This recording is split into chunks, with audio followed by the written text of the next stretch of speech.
welcome back to my channel. I'm Huck. Today we are doing my September wrap-up. Yes, I had to think about it for a second. That is October now. Alright, so we're doing my September wrap-up. Apparently everyone in my neighborhood has decided that today is the day to mow their lawn. So for a while I was waiting to film, hoping that it would stop, but it just has not. It just seems like once one person stops, the next person starts. So hopefully you can't hear it, and if you can, hopefully it's not too distracting, but let's just get started. So in September, I ended up reading way fewer books than I was expecting, because at the beginning of the month, I was feeling really good, really accomplished. I finished 3 books kind of right away at the beginning. And then in the second half of the month, I read 1 book. So I ended up reading only 4, and I DNF'd 2, so I got a good number of books off my TBR shelf, but I only have 2 of them, or 4 of them to talk about. So getting started with the DNFs as per usual. My 2 DNFs were Miranda and Caliban by Jacqueline Carey and Into the Heartless Wood by Joanna Ruth Meyer. Both of these will be in my fall DNFs video, which will come out at the end of the season, although I did talk about this one briefly in my last currently reading update, so I'll link that below if you want some brief thoughts on why I DNF'd it. Now getting into the books that I actually completed this month. The first 2 were rereads in the same series, which were The Sharing Knife Volume 1 Beguilement and The Sharing Knife Volume 2 Legacy, both by Lois McMaster Bujold. So this is a series that I really loved years ago when I was, I guess, in high school maybe, and I have been wanting to reread it recently. My plan initially was to kind of binge read this whole series in September, because there are 4 books and a novella in this series. Obviously that did not happen, because rereading this, I ended up with much more mixed feelings than I was expecting to. So in this series, we're following 2 main characters. Our first main character is a girl named Fawn. She has grown up on a farm. She has been very sheltered, and at the beginning of the book, she is pregnant, and she essentially doesn't want to deal with people's reactions or backlash from telling people that she is pregnant, and so to avoid confronting all of this, she runs away from home. While she is on the road, running away from home, she encounters Dag, who is a Lakewalker. So in this world, there are kind of 2 general groups of people. There are the people that are called the farmers and the people who are Lakewalkers. And the Lakewalkers are this kind of mysterious, nomadic group of people who have some kind of magic that the farmers sometimes think that maybe they're necromancers or something because they have these bone knives, but the Lakewalkers really don't share a lot about themselves and their practices and stuff with other people, so it's all very mysterious. In actuality, the Lakewalkers do have a type of magic, and they are able to protect people from these things that are called malices. So malices are these monsters that kind of spring up out of the ground practically at random and just suck the life out of everything around them.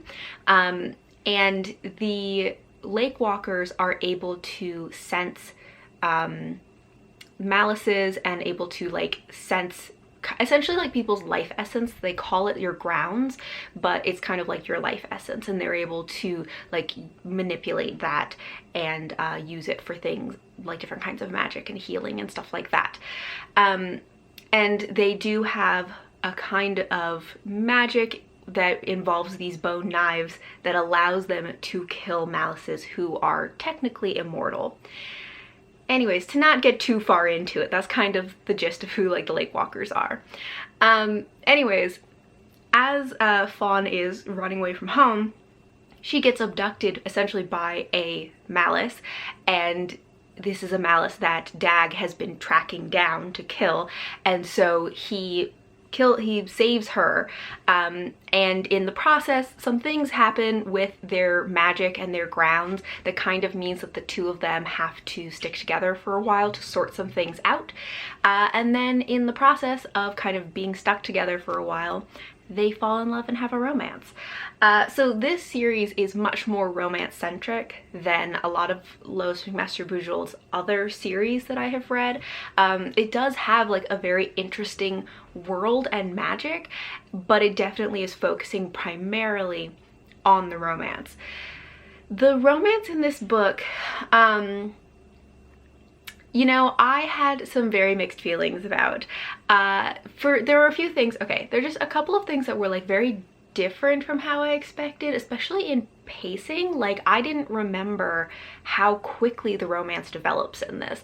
I remember it feeling much more like a slow burn, but it is not. They get together very quickly, and it's really like in a matter of like days or weeks, I think, that they're like, oh my god, I'm in love. And like, I did like both of these characters and I liked them together, but it did move very quickly. The other thing that was very different, like reading it now than the first time I read it, and is also one of the main things that gave me like mixed feelings about this, was the age gap between the main characters, because I did remember that there was a bit of an age gap between our two main characters. But I didn't realize how much of an age gap. And I've said before, like we all know, I'm not a fan of age gap romances in general. But this one ended up being like quite a lot, because Fawn is 19 and Dag is like 55 or something.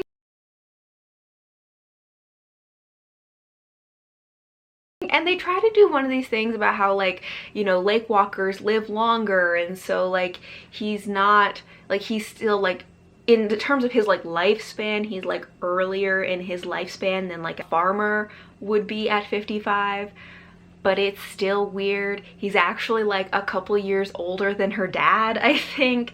And like his story is that like he was married before and his wife died, and like he's kind of been like a loner ever since, but then for whatever reason, like Fawn is the exception.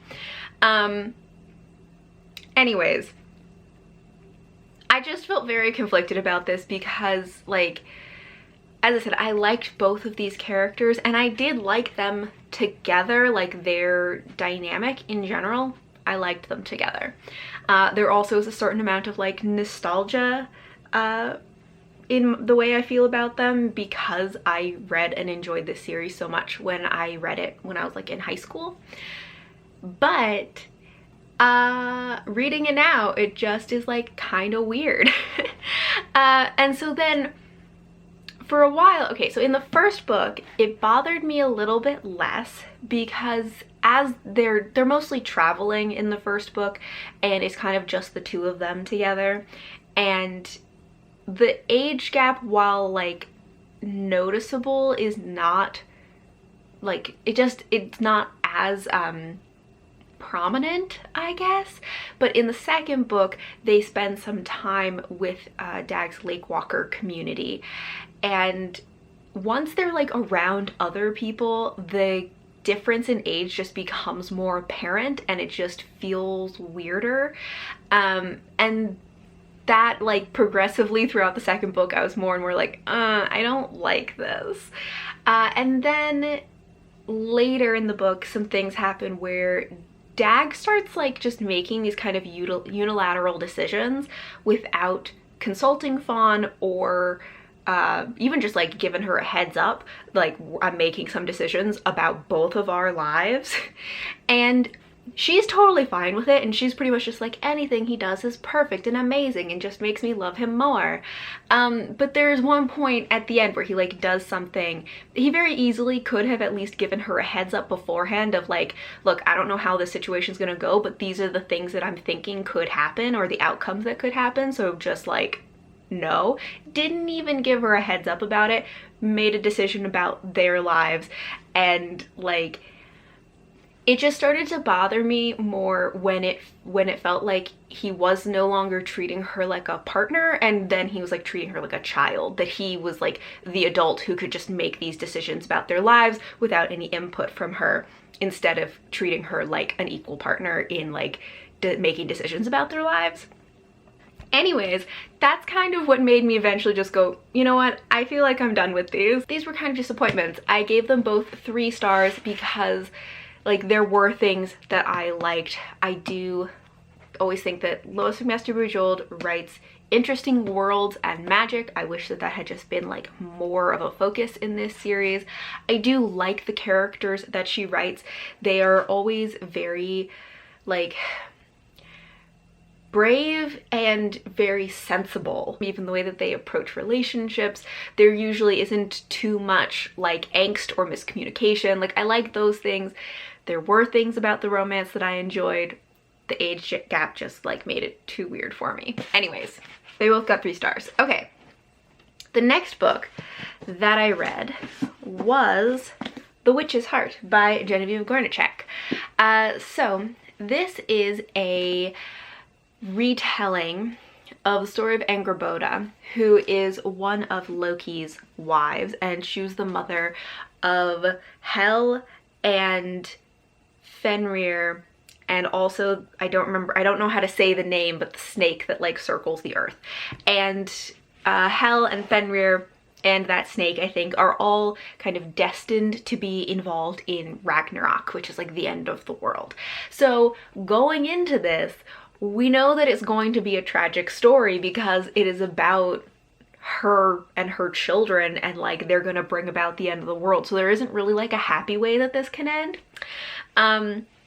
But at the beginning, we're following Angrboda, that she is a seer, she can like see elements of the future.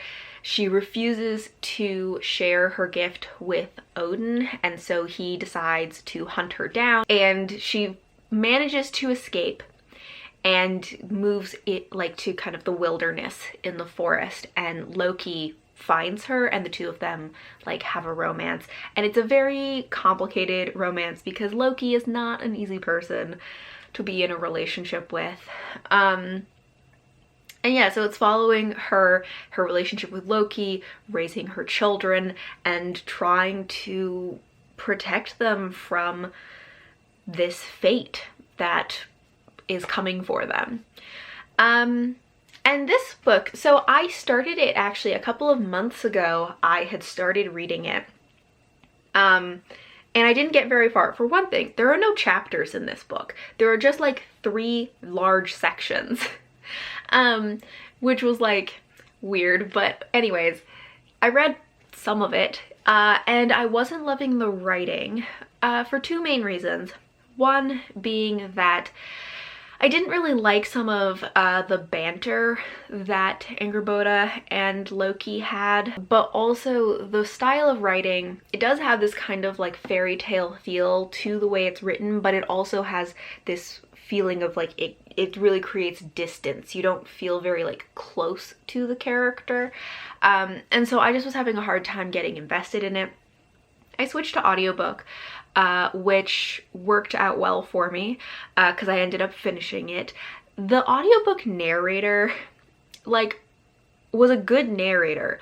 I did not really like her accent for this specific book. It just like didn't match the tone that was in my head for like what this book was. With this one, I never got super emotionally invested in the book. However, once I really got into it, like I kept thinking about it, and I kept wanting to come back to it, and I was excited to like read it and finish it and know what happened. So even though I wasn't feeling like a real emotional connection or like a real love for characters in particular, something about it did hook me. So I don't know, so I did like it, and I think I gave it 3.5 stars. And then the final book that I read in September was For the Wolf by Hannah Witten, and I buddy read this with Jolien from Jolien Reads, and we both ended up enjoying this. So this is a Beauty and the Beast retelling. I agree with a lot of people who have been confused, thinking that it was going to be a Red Riding Hood retelling based on like the cover, the fact that the main character's name is Red, she wears a red cloak, there's a wolf character, like you would think. But that's pretty much where the comparison to Red Riding Hood ends. The actual story is much more a retelling of Beauty and the Beast. So in this, this is set in a world where generations ago they had trapped monsters and these like shadowlands in a magical forest that is the Wilder Wood. And part of the deal that they have made with the Wilder Wood to like trap these evil things inside is that there has to be this person who is called the Wolf, and there also has to be someone that's the second daughter who live in the wood to kind of maintain this connection to the magic and kind of keep everything inside. And so in this world, in the royal family, if there are two daughters, the first daughter is for the throne and the second daughter is for the wolf. And so of course we're following Red, who is the second daughter who is destined to go into the Wilder Wood with the wolf. And when she gets there, nothing is quite how she expected, because the fact is they've been sending people into the wood and no one ever comes back out, so they really don't know what it's like in there or what people can expect. But she goes there and she meets the wolf, and he is not what she expected. The situation, the magic, all of it is not what she expected it to be. And the deal that is kind of keeping this all together may actually be breaking down, and she might have to do some things, get involved in order to protect the Wilder Wood and help it keep all of the bad things in. But there are some people on the outside who have other plans. So overall, I enjoyed this. I thought this was really fun. For the most part, I liked the characters, I liked the writing. I think she did a good job with doing like forest atmosphere, which is always very important if you're going to have a forest fantasy. You gotta have good like foresty atmosphere. You know, I liked the kind of retelling aspect. I think that, you know, she kept a lot of the same beats of Beauty and the Beast, but changed enough to keep it interesting. I also think that this had a bit of a darker tone to it than I was expecting. There's a lot of blood magic in it, so definitely content warning for blood magic that requires people to cut themselves to use their blood for things. Now, there were some things about this that I felt like you could definitely tell that this is a debut. So I think that, you know, I'm very interested to see kind of where this author goes and as she grows. For one thing, there are some like little things about like repetitiveness. There are certain, oh my gosh, there go the dogs. There are certain words, phrases, descriptions that she just kind of overused and became very repetitive, especially in her description of the wolf. Like every description of him was about him, like he tensed, he froze, his shoulders were so tense, like just he was like constantly tensing, and I was like, you need some other descriptor for him. Like I get it, he's a very tense guy. I also think that there's a little bit of a feeling like she didn't quite trust the reader in some aspects. Like there were some times where I think that it felt like she didn't quite trust the reader to be able to understand characters' feelings or motives or why something was meaningful to them, and instead would just like explain it to you just in case like you didn't pick up on that, when I think that she had done a, you know, good job of setting up these characters so it would have been easy to understand like what their experience was without her having to tell us. I also think that it felt a little bit like she didn't quite trust the reader to like stay engaged with the story in quieter moments. There weren't a lot of kind of quiet character or relationship building moments. It was much more like dire moment after dire moment after dire moment. And for me, that especially hurt the romance in this, which, like, I did like the romance, but most of their interactions for the majority of the book are just, like, life or death situations where Red and the wolf have to, like, save each other from various things, which, you know, can be one way of building aspects of their relationship, of them, you know, building trust and everything, saving each other. But I also wanted more of those, like, quiet moments where they just kind of get to know each other as people, and you get to see, like, oh, you know, what is it that makes them click? What is it that they like about each other? That kind of thing. I also would have liked to know more about like this world and their religion, because their religion is tied to the existence of the Wilderwood. But overall, I did have fun with this, and I did enjoy, like, the foresty magic. I liked the retelling, and I think, like, I'm probably gonna read the second book when it comes out. I get the impression that it might also be a retelling, like maybe a Snow White retelling. I'm not really sure yet though. But yeah, I'll probably read that when it comes out, and I'll be keeping an eye on this author to see what she does after this series, because I think that there is a lot of, like, potential, and, you know, I'm interested to see, like, how she grows and develops as an author as she writes more. Oh, and I gave this 4 stars. In reality, it's probably more like a 3.5 star, but because I enjoyed it, and it's a debut, and I feel like I'm excited about this author now, I decided to just round up to 4. So those are all of the books that I finished in September. I'd love to know what you read in September, if there was something you were really excited about. Did you read any debuts that you're, like, excited to see where the author goes? Anyways, thank you all for watching, and until next time, bye!